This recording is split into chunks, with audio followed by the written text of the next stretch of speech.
इस साल बिहार में विधानसभा चुनाव होने हैं और कोरोना का संक्रमण भी तेजी से फैल रहा है। ऐसे में बिहार में चुनाव न हो, इसके लिए विपक्ष लगातार इस बात पर अड़ा हुआ है कि कोरोना काल में बिहार में चुनाव को टाल दिया जाए। इसके लिए विपक्षी पार्टियों ने मिलकर चुनाव आयोग को एक ज्ञापन भी सौंपा है, जिसमें पूछा गया है कि जब बिहार में कोरोना की इतनी भयावह स्थिति है तो ऐसे में चुनाव कैसे होगा। वहीं चुनाव आयोग ने भी बिहार की जितनी भी राजनीतिक पार्टियां हैं उनसे जवाब मांगा है कि महामारी के बीच कैसे बिहार में चुनाव प्रसार होगा।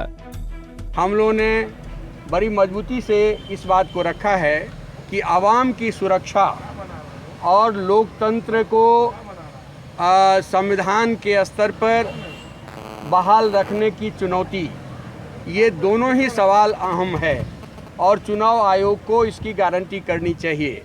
आवाम का सुरक्षा कोरोना के रोकथाम को लेकर के अभी से यदि सरकार की ओर से अपेक्षित कदम नहीं उठाया गया तो जो एक कंडीसिव माहौल बनना चाहिए वो नहीं बन पाएगा और वैसी स्थिति में किसी भी तरह से चुनाव करवा करके जनादेश को हड़पने चुराने का जो एक षड्यंत्र रचा जा रहा है, उस आशंका के प्रति भी चुनाव आयोग को हम लोगों ने अपनी बातें रखी। हालांकि एनडीए गठबंधन में सहयोगी लोक जनशक्ति पार्टी के अध्यक्ष चिराग पासवान ने भी महामारी के बीच चुनाव कराने को लेकर चिंता व्यक्त की थी। उन्होंने ट्वीट कर लिखा था कि वो बिहार में चुनाव के पक्ष में नहीं हैं।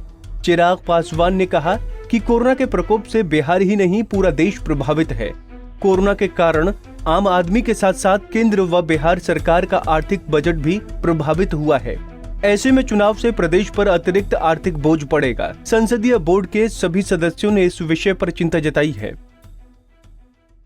देखिए, बिहार में जो कोरोना को लेकर उत्पन्न परिस्थितियां हैं, ये परिस्थितियां किसी भी हालत में चुनाव के लिए अनुकूल नहीं है जब तक कि चुनाव आयोग सभी दलों की राय न ले ले और ऐसी चुनाव व्यवस्था को सुनिश्चित करे कि आम मतदाता, सुरक्षाकर्मी, पोलिंग पार्टी सभी सुरक्षित कैसे रहें। इस मतदान की प्रक्रिया में कैसे सोशल डिस्टेंसिंग का पालन होगा, कैसे चुनाव अभियान होगा, ये तमाम ऐसे गंभीर पहलू हैं जिस पर चुनाव आयोग को निर्णय लेना है। ये सच है कि चुनाव कराना चुनाव आयोग का दायित्व है, लेकिन क्या लोगों की जान माल को खतरे में डालकर, लाखों की आबादी, करोड़ों की आबादी को खतरे में डालकर इस परिस्थिति में चुनाव कराना उचित है क्या?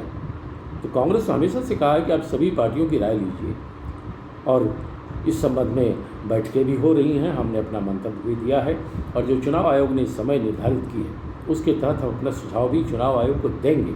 हमारा एक ही लक्ष्य है कि लोकतंत्र बची रहे, लोकतंत्र को बचाना है, लेकिन क्या आम जनता के जान माल को खतरे में डाल के लोकतंत्र को बचाना है?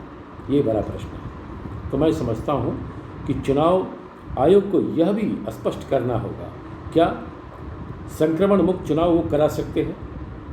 क्या एक ही ईवीएम मशीन को कितने लोग बार बार बटन दबाएंगे? क्या संक्रमण को कैसे रोका जा सकता है? तो कई ऐसे प्रश्न हैं चुनाव प्रचार अभियान के अतिरिक्त जिस पर गौर करना होगा। चुनाव अभियान में जो पैसे वाले लोग हैं वो तो 200-300 करोड़ खर्च करके वर्चुअल रैली कर रहे हैं। जिन पॉलिटिकल पार्टी के पास इतने बड़ी मात्रा में पैसा नहीं है वो कैसे चुनाव अभियान चलाएंगे?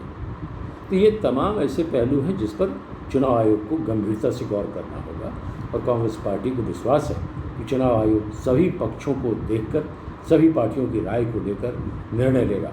हमारा एक ही मकसद है, हम लोगों की जान माल को हिफाजत को प्रायोरिटी देना चाहते हैं। चुनाव आते जाते रहेंगे, लेकिन अगर एक बार कोरोना संक्रमण के चलते बड़े पैमाने पर लोगों की जान माल की खतरे में डाल दिया, अगर लोगों के जिंदगी के साथ खिलवाड़ हुआ, तो यह देश कभी इस परिस्थिति के लिए जिम्मेदार लोगों को माफ नहीं करेगा। वहीं इस पर कांग्रेस के प्रवक्ता प्रेमचंद्र मिश्रा ने अपनी प्रतिक्रिया दी है। उन्होंने कहा है कि बिहार में कोरोना को लेकर जो उत्पन्न स्थितियां हैं वो किसी भी हाल में चुनाव के लिए उपयुक्त नहीं हैं। बहरहाल देखना होगा कि विपक्षी पार्टियों ने चुनाव आयोग को जो ज्ञापन सौंपा है उस पर चुनाव आयोग क्या निर्णय लेती है। पंजाब केसरी टीवी के लिए पटना से संजीव की रिपोर्ट।